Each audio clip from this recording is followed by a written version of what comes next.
Кылбай мұрасаларға хазір тирек ауылларда ешеушілер қызығып қарайышак. Нұрлатна 65 км ерақлықта орнашқан Кылбай мұрасада түзіліп ятушы мейданшық әлігі төбекте бірден бір.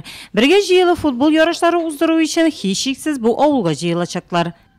Біз бұл площадкаға бек шатландық. Бұл бетінде ауылының үзсесі, келешегі деген сөз, яшьләргә, балаларға мөмкинлек берілі, мына спорт білі шығырландырға. Мейданшық янында дистеге якын тренажер қойылған. Біздің мектепте финалты балауқы, біз бек шат, мына бізге спорт мейданшығы өтсегендер үшін, бұл берек балалар үшін, мұнда мини-футбол аренасы бұл әкеменде была тренажерный площадка. Егоркин ауылында да закламый савка басажак тренажер мейданшығына шатланып біте алмайлар. Дети очень рады, уже приходят, смотрят, радуются, и молодежь рада, и население радуется. Объектларда булган район һәм шәһәр башлыгы Равил Кузеров киләсе елда биредә футбол мәйданчыгы төзергә дә вәгъдә итте. Нурлаттагы шәһәр стадионында да эшләр төзелеш планы нигезендә бара. Яртысына артык эш тамамланган дип санарга була.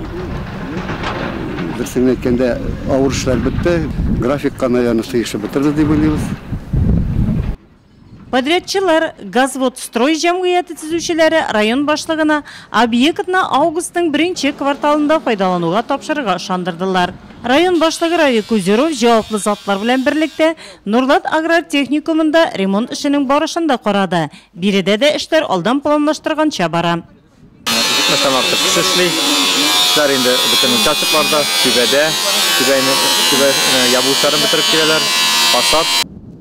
Үзәк шәһәр паркы Красноармейская урамында ятим балалар өчен корылучы йортта эшнең барышы да анализланды.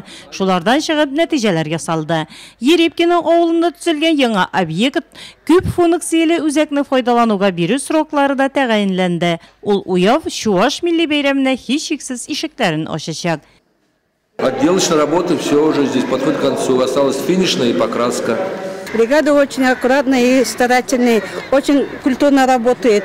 Мәдәният учагы бинасы территориясен төзекләндерү район башлыгы Равил Кузеров төзүчеләр һәм җаваплы затларга шул бурычларны хәл итүне йөкләде.